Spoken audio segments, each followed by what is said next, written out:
Es una realidad que, cuando un ser humano nace en algún tiempo, morirá. El antagónico de la vida es la muerte.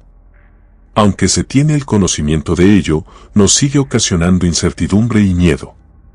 Se vive sin saber cómo y cuándo sucederá el día en que la muerte le ponga fin a la vida. Tal vez ese sea el principal motivo por el que se han formado alrededor de la muerte una serie de mitos, los cuales han permitido que ese temor sea más llevadero. En México, se le ha dado dos connotaciones.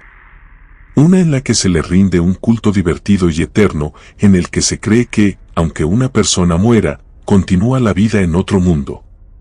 La manera en que realmente no muera es mantener un recuerdo vivo de él. Para eso, se hace un altar de muertos el día 1 y 2 de noviembre. La otra forma de darle un sentido menos fatídico a la muerte es otorgándole a la Santa Muerte el poder de protección, así como donadora de favores. El favor principal es preservar la vida. La situación que viví al lado de mi madre me llevó a indagar un poco más sobre la muerte, sobre todo porque mi mamá se obsesionó con este ser. Esto ocurrió a partir de que mi hermano pequeño se enfermó. Durante varios años, fui el hijo único. Mis padres trabajaban para poder mantener un nivel económico bueno. En un inicio estuve en guardería, pero después mi abuela materna me quiso cuidar. Así que los primeros años pasé la mayor parte del tiempo con mi abuelita. Tenía 8 años cuando escuché a mi madre decirle a mi abuela que estaba embarazada y que probablemente dejaría de trabajar porque sería complicado que ella cuidara a 2 pequeños. En casa recibimos la noticia con gran alegría. Me entusiasmaba la idea de poder tener un hermanito o hermanita. En lo personal, prefería que fuera un niño para poder enseñarle a jugar fútbol, aunque no tenía ningún problema si fuera niña. Me ponía muy contento cada vez que veía un abultamiento en el vientre de mi mamá. Ella decía que mi hermanito me estaba saludando. Mantenía una gran relación con mi madre, con mi papá, era muy distante, porque la mayor parte del tiempo estaba trabajando o salía de viaje. Recuerdo que el 23 de noviembre llegó el día indicado, nació mi hermanito. En casa lo recibimos con una sencilla celebración. Los primeros años transcurrieron entre llantos, pañales y biberones. Cuando mi hermanito Alan tenía 4 años, una noche en la que estábamos dormidos, me despertó un ruido extraño. No sabía qué era ni de dónde provenía. Para esa época tenía 12 años. Me senté en la cama y pude ver que mi hermano se movía mucho. Traté de despertarlo sin conseguirlo. Le grité a mi mamá que algo le sucedía a Alan. Enseguida llegaron mis padres, lo envolvieron con su cobija y se lo llevaron a la sala de urgencias del Seguro Social. Antes de irse, me preguntaron si me podía quedar solo o me iba con ellos. Me dio miedo quedarme con la incertidumbre de no saber qué le sucedía a Alan. Mi mamá ingresó de inmediato con mi hermano en urgencias pediátricas.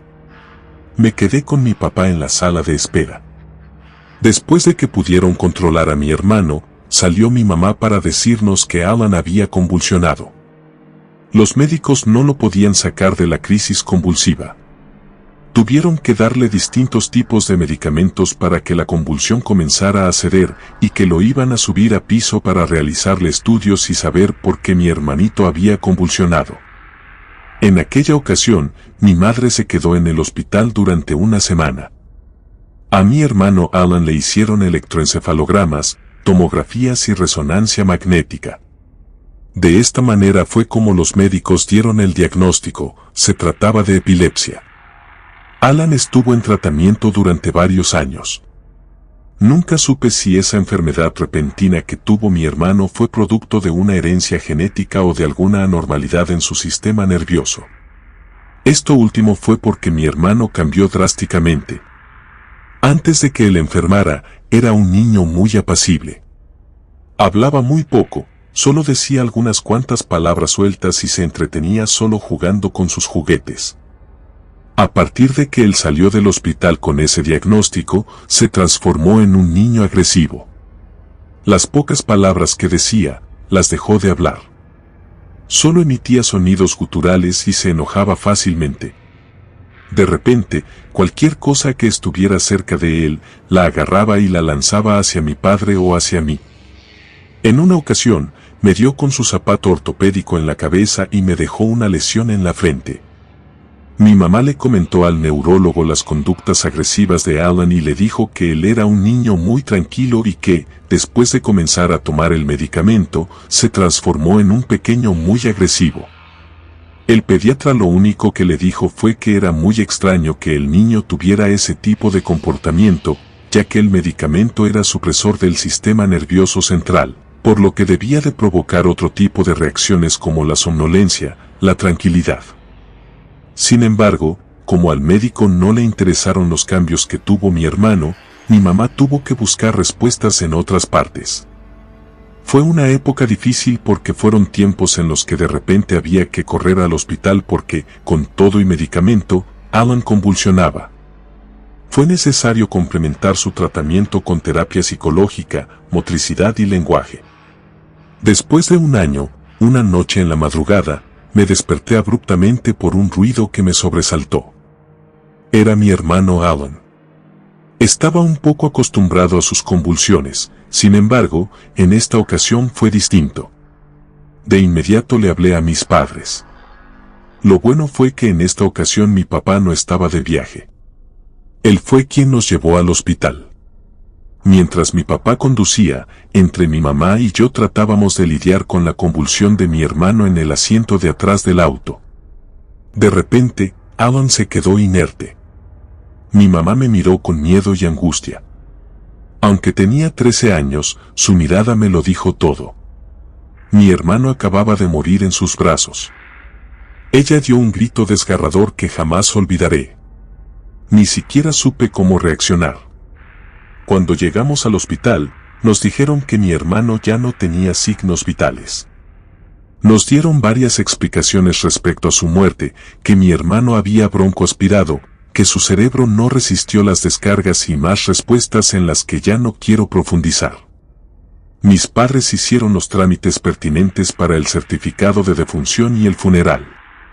Durante la velación del cuerpo de Alan, siempre estuve al pendiente de mi mamá. Esperaba que se pusiera mal, incluso que se desmayara. No sucedió así. Estuvo callada, sufriendo en silencio, con su mirada perdida.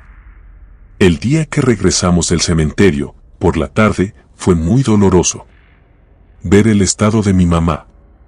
Mi papá también se veía afligido y triste, pero no de la misma manera en que estaba mi madre.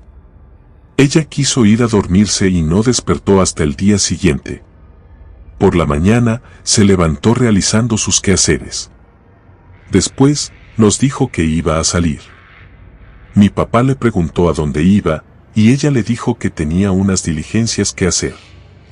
Mi padre quiso llevarla en el auto, pero ella se negó. Dijo que necesitaba estar a solas, caminar un rato al aire libre, y que se tardaría un poco en llegar. Nos pidió que no tuviéramos pendiente por ella, que todo estaba bien. Me sorprendí al ver la manera en que mi madre estaba llevando la pérdida de mi hermano. Tomó su bolso y se marchó. Cuando me quedé a solas con mi papá, fue la primera vez que sentí un poco de vínculo con él. Tan solo al verlo sumido en una gran tristeza, lo abracé y él lloró conmigo. Después de un rato, le propuse ver una película juntos. Creo que ninguno de los dos tenía ganas de hacerlo, pero ambos buscábamos una manera de distraernos. La pasé muy bien con mi papá, y fue muy bueno porque a partir de ese día comenzamos a tener una mejor relación. Ese día, mi mamá demoró en llegar. Casi eran las 10 de la noche cuando escuché el ruido de la llave al introducirla en la puerta. Ya la estaba extrañando y corría a abrazarla. Ella respondió a mi abrazo de manera distraída. Se le veía extraña, efusiva y alterada. Mi papá le preguntó por qué se había tardado tanto. Mi mamá respondió que fue a buscar respuestas y que, por suerte, las había encontrado. Ni siquiera se acordó de la cena, nos dio un beso efusivo y se fue a su recámara. Mi papá notó la forma en que me quedé desconcertado por la actitud de mi mamá. Se acercó para decirme que entendiera que no era un proceso fácil el que estaba pasando. A todos nos estaba doliendo mucho la ausencia de mi hermano Alan, pero a ella le afectaba más, así que teníamos que tenerle paciencia mientras aceptaba la muerte de mi hermano. Aunque sus palabras eran reconfortantes, noté que a él también le afectaba mucho, pero trataba de contenerse para darnos valor a nosotros. A partir de esa noche, empecé a ver extraña a mi mamá. Al día siguiente, se levantó muy temprano, nos dejó listo el desayuno y mi refrigerio para la escuela. Le dijo a mi papá que me llevara a la secundaria y se marchó. Cuando llegué de la secundaria, ella no había llegado. Fui con mi vecina doña Mari para pedirle las llaves. Ella era una señora de edad avanzada y nos teníamos mucha confianza. Cuando salía de vacaciones o a algún lugar, nos dejaba encargada su casa y las llaves. De la misma manera, mi mamá hacía lo mismo. Fui con mi vecina para que me prestara las llaves. La señora me recibió con mucha calidez y me dijo que mi mamá le había llamado para pedirle de favor que me diera de comer y también las llaves. No tenía hambre, así que no quise quedarme en su casa. Le agradecí y me fui a mi casa. Ella me dio en un recipiente de plástico la comida para que más tarde me la comiera. Mi mamá llegó casi a las 6 de la tarde. Llevaba un muñeco en forma de bebé, un bebé de tamaño normal que parecía de verdad. Le pregunté para qué lo quería, y ella me dijo que no hiciera preguntas, que le había costado mucho tiempo encontrarlo.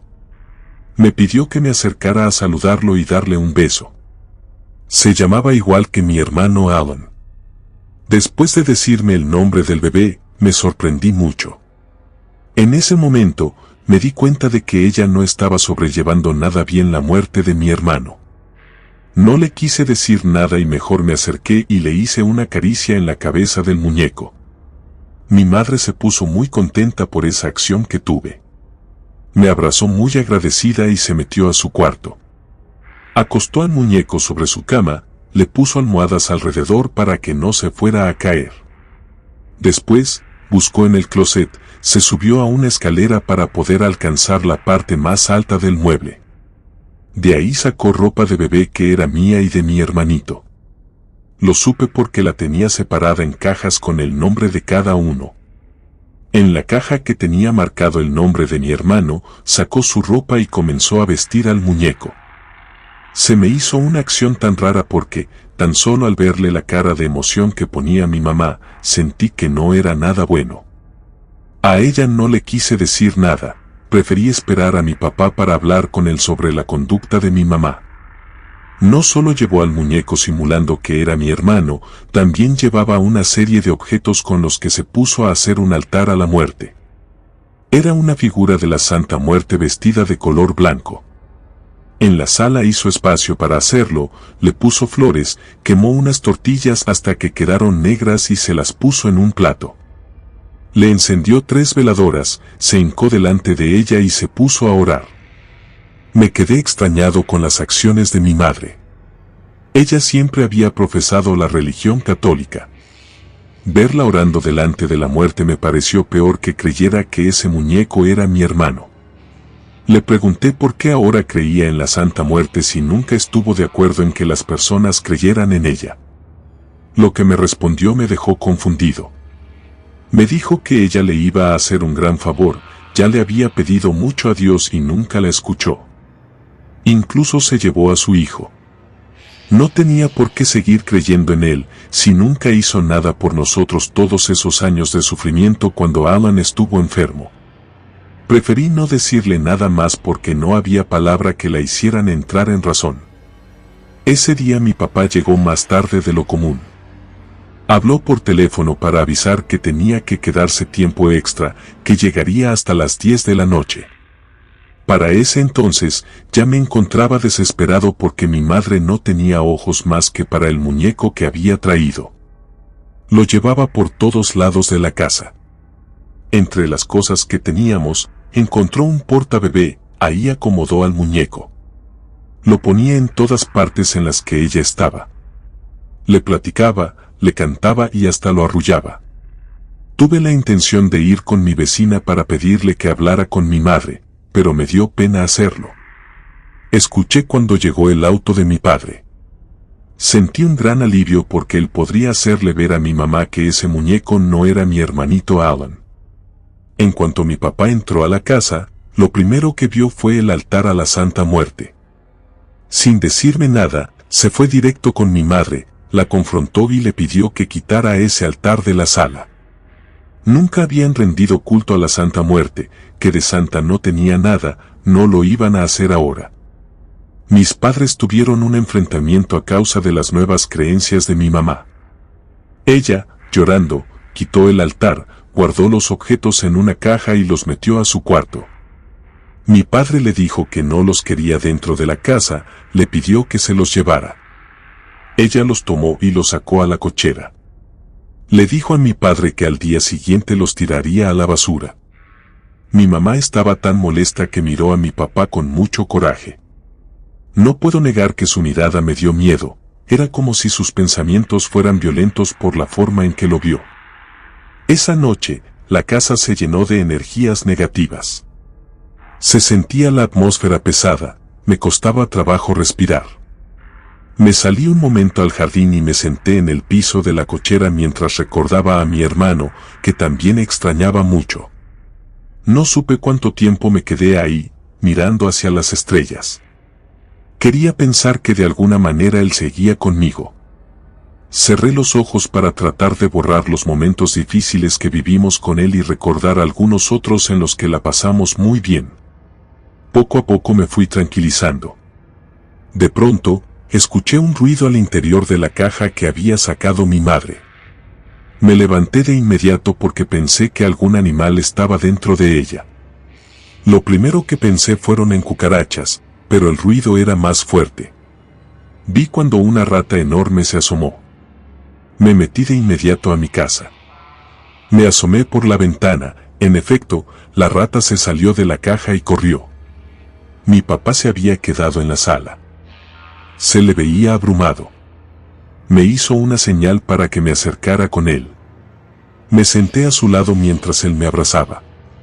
No fue necesario que habláramos. Nos quedamos por unos segundos juntos hasta que escuchamos otro ruido en la cochera.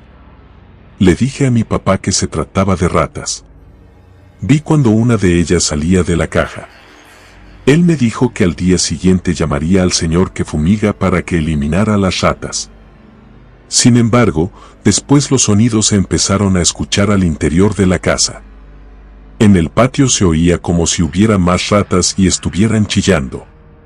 Nos asomamos al patio, mi papá encendió la luz y pudimos ver cuando corrieron muchas de las ratas a esconderse hacia la oscuridad.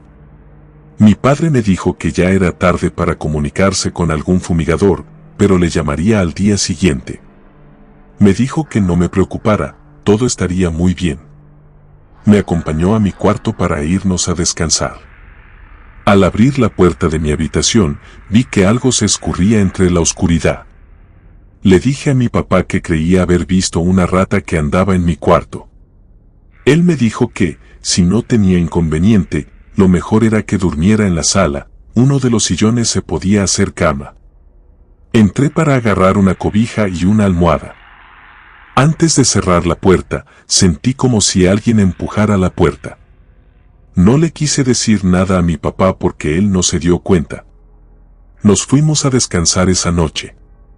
No pude dormir muy bien, ya que seguí escuchando muchos ruidos dentro y fuera de la casa. Hubo un momento en que el sueño me venció, me quedé profundamente dormido hasta que me despertó el sonido de un objeto que se cayó en la sala. Era uno de los adornos de la mesa de centro. No estoy seguro de lo que vi, pero alcancé a notar que era la sombra de una persona que caminaba hacia la habitación de mis padres. Parecía que traía una capa larga y negra. Vi cuando se metió al cuarto de ellos. De inmediato empecé a gritarle a mi papá y a mi mamá. El primero que salió fue mi papá. Me preguntó qué me ocurría. Le dije lo que acababa de ver, él se metió de inmediato en el cuarto. Me fui detrás de él, pero adentro no había nadie. Mi mamá se desesperó por todo el alboroto que habíamos hecho. Nos dijo que guardáramos el muñeco Alan, se iba a despertar. Ella tenía al muñeco que había traído acostado en una canasta muy cerca de la cama. Mi papá, en un acto irracional, agarró el muñeco y lo aventó al piso. La canasta salió volando hacia afuera del cuarto. Le dijo a mi mamá que ese no era su hijo, que entendiera que él ya no estaba con nosotros y que ningún muñeco de plástico lo iba a reemplazar. Lo que mi madre nos dijo nos dejó helados. Ella respondió también con gritos que la santa se lo iba a devolver, por eso había traído al muñeco. Ya había hecho un pacto con ella y que no había vuelta atrás. En ese momento nos dimos cuenta de que mi mamá estaba llevando muy mal el duelo por la pérdida de mi hermano y que ella, en su desesperación, fue a buscar el apoyo equivocado. Abracé a mi mamá, no sabía qué más hacer. Mi papá trató de calmarse, al ver mi reacción, también se acercó con nosotros. Nos dijo que todo iba a estar bien. Esa noche nos quedamos juntos en la misma habitación. Los ruidos se siguieron escuchando, incluso hubo un momento en que comenzaron a tocar en la puerta principal, los golpes eran largos y pausados. Mi papá salió para ver de quién se trataba, no abrió la puerta, solo se asomó, pero se regresó, nos dijo que no había nadie. Mi madre seguía evadida de su realidad, tenía abrazado al muñeco como si lo estuviese arrullando. Mi papá ya no le reprochó nada. Cuando ella se quedó dormida, me dijo que nos saliéramos a la sala, ahí nos quedamos dormidos en el sofá. Los ruidos se siguieron escuchando, pero ya no fueron por mucho rato, cuando empezó a amanecer desaparecieron. Ese día, mi papá no fue a trabajar. Llevó a mi madre a que le dieran atención psicológica y psiquiátrica. Me dijo que, si no quería ir a la secundaria, no lo hiciera, pero le respondí que sí me iría. No pensaba quedarme solo en la casa con todo lo que había sucedido la noche anterior. Al salir de la casa, me abordó doña Mari. Me preguntó si todo estaba bien, le respondí que no. Ella me invitó a pasar a su casa, me dijo que durante la noche estuvo escuchando muchos ruidos que provenían de mi casa. Le platiqué todo lo ocurrido durante la noche y lo mal que habíamos dormido. Doña Mari me ofreció de comer. Hasta ese momento, caí en cuenta de que había comido muy poco desde que enterramos a mi hermano. Creí no tener hambre, pero cuando comencé a hacerlo, me terminé todo lo que mi vecina me ofreció. Me dijo que, si quería, me podía quedar a descansar en la habitación que era de uno de sus hijos. No le respondí, solo levanté mi plato y lo lavé. Enseguida me fui a sentar en el mueble de la sala. Sin ningún preámbulo, comencé a platicarle a doña Mari todo lo que había ocurrido en mi casa. Ella estuvo atenta a lo que le decía. Me dijo que tratara de entender a mi mamá, ella estaba pasando por un mal momento que la orilló a tomar decisiones equivocadas. Hasta ese momento, no le había dicho todo a doña Mari, pero cuando le hablé sobre el altar de la Santa Muerte que hizo mi madre y el muñeco que había llevado, ella me dijo que, si seguían ocurriendo cosas extrañas en mi casa, se lo dijera. Ella sabía la manera de cómo ayudarnos. Seguimos platicando de más cosas sin trascendencia. Doña Mari me recordó las vagancias que le hice cuando era pequeño y de muchas cosas más que ya ni siquiera me acordaba. Creo que en otro momento de mi vida jamás me hubiera refugiado en ella, pero era tanta mi necesidad de sentir la calidez de una persona cercana que le dije todo. Cuando vi el reloj, ya no era hora de entrar a la escuela. Le dije a doña Mari si me podía quedar un rato más. Ella no tuvo el menor inconveniente. Creo que en el fondo le daba mucho gusto porque vivía sola y sus hijos la visitaban con poca frecuencia. No sé en qué momento me quedé dormido en el sillón de la sala. Solo recuerdo que, cuando desperté, tenía una almohada y una cobija. Me levanté abruptamente cuando me di cuenta de que no estaba en mi casa, sino en la de doña Mari. Ella estaba sentada en otro sillón, tejiendo mientras escuchaba música. Me dijo que no me preocupara, que había dormido lo suficiente y seguramente estaría muy descansado. Le respondí que sí. Escuché que llegaba el auto de mi padre. Cuando se abrió el cancel para meterlo en la cochera, me despedí de doña Mari y me fui a casa con mis padres. En cuanto mi papá me vio, me abrazó efusivamente. Me pidió que entráramos a la casa para explicarme lo que había sucedido con mi mamá. Me dijo que fue necesario internarla por unos días en el hospital mientras salía de su crisis, ya que estaba deshidratada y débil. No había comido ni bebido agua en varios días. Fue necesario que se quedara en ese lugar, pero podíamos ir a verla cuando quisiéramos. Además, recibiría el tratamiento psiquiátrico necesario. No entendí todo lo que mi padre me dijo respecto al tratamiento de mi mamá, pero sabía que estaba bien y era más que suficiente. También añadió que me llevaría con mi abuela, la madre de él, para que me cuidara durante unos días mientras todo se arreglaba con mi madre. Le dije que no pensaba dejarlo solo. Creo que en el fondo le dio gusto porque sonrió con desgano. Me dijo que estaba bien, pero que entendiera que estaba muy cansado y que él se iba a trabajar. Le comenté que me podía quedar con doña Mari. Estuvo de acuerdo y se fue a descansar. En la tarde, mientras estuve con mi padre, todo estuvo normal. No se escucharon ruidos ni sucedió nada extraño, hasta que llegó la noche. De nuevo comenzaron a escucharse las ratas. Parecía que esperaban a que el sol se ocultara para hacer de las suyas. Mi padre me dijo que al día siguiente se encargaría de ellas. Después de la cena, nos quedamos un rato viendo la televisión. Creo que solo lo hacíamos por distraernos, porque ni siquiera sabíamos de qué se trataba el programa. Ya nos íbamos a ir a acostar cuando, de nuevo, vi aquella sombra que se metía en el cuarto de mis padres. Le comenté a mi papá, fuimos a revisarlo. Cuando encendimos la luz, notamos que alguien se escondía y desaparecía. Mi padre me pidió que revisara las cosas de mi mamá. No entendí por qué me lo pedía, pero lo hice. Mientras buscaba en el closet entre su ropa y sus zapatos, vi hasta la parte de atrás que había algo que brillaba, eran los ojos rojos de la Santa Muerte. Mi madre había hecho de nuevo el altar a la Santa, pero como mi padre se lo había prohibido, lo hizo a escondidas. Estaba con las flores y las veladoras sin encender. Cuando se lo mostré a mi padre, se fue a la cocina por una bolsa negra y depositó en ella todo lo que concernía a la Santa Muerte. Sacó la bolsa a la cochera mientras recogía todo. Escuchamos un grito o un sonido grave que nos estremeció. Era como si alguien no estuviera de acuerdo en lo que hacía mi padre. Inmediatamente, todo quedó en silencio. Después de ese sonido, mi papá me pidió que lo acompañara al parque, ahí había un punto de basura. La metió en el contenedor y de nuevo volvimos a escuchar el sonido horrible. Cuando llegamos a la casa, me sentí más cómodo.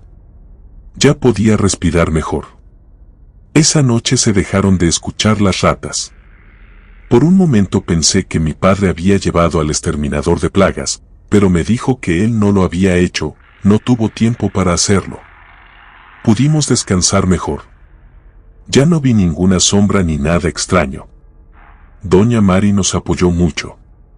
Todos los días nos llevaba comida, y en ocasiones, cuando mi papá tardaba en llegar, me iba a su casa mientras hacía mi tarea. Ella tejía frente al televisor. Poco después de un mes, dieron de alta a mi mamá. Me dio tanto gusto verla. Se le notaba más delgada y pálida, pero sentí que de nuevo era ella porque me abrazó con mucha alegría. Nos quedamos abrazados por unos segundos. No le quise preguntar nada sobre la Santa Muerte ni el muñeco que había llevado. Parecía como si ella no recordara aquel episodio, pero tenía dudas respecto al pacto que ella había hecho. Todo daba muestras de que la Santa, o lo que sea que haya sido, estuvo en mi casa. Mientras mi mamá permaneció en el hospital, la Santa no dio indicios de estar presente en la casa, mucho menos cuando fuimos a tirar el altar al parque.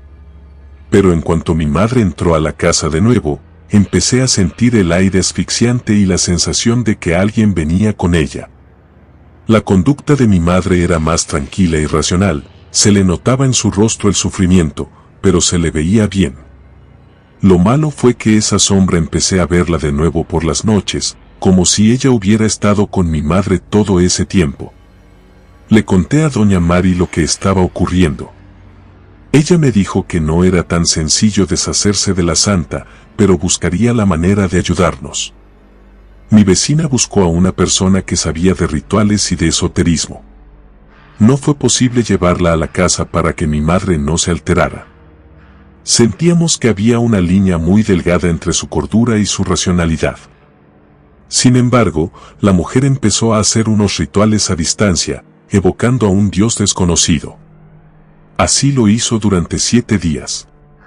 Después, le dijo a doña Mari que había hecho lo que estaba a su alcance y esperaba que de verdad surtiera efecto. Porque cuando se le hacía una promesa a la santa, era necesario cumplirla, o ella venía por lo prometido. Fueron altibajos en los que había días en que sentía la presencia de ese ser, otros en que podía respirar más tranquilo. Aún no sé si ese ser vendrá por lo prometido, pero por lo pronto, tratamos de vivir tranquilos. Comunidad de Relatos de Terror, quiero enviarles un gran saludo y agradecerles por todo el apoyo que le han brindado a este proyecto. Ya somos más de 16,000 suscriptores y nuestra próxima meta es llegar a los 20,000. Gracias por todo su apoyo. Si te gustó este relato, suscríbete activando la campanita de notificaciones, de esta manera estarías apoyando nuestro proyecto. Gracias por escucharnos. Relato fue escrito y adaptado por Adriana Cuevas para Rede.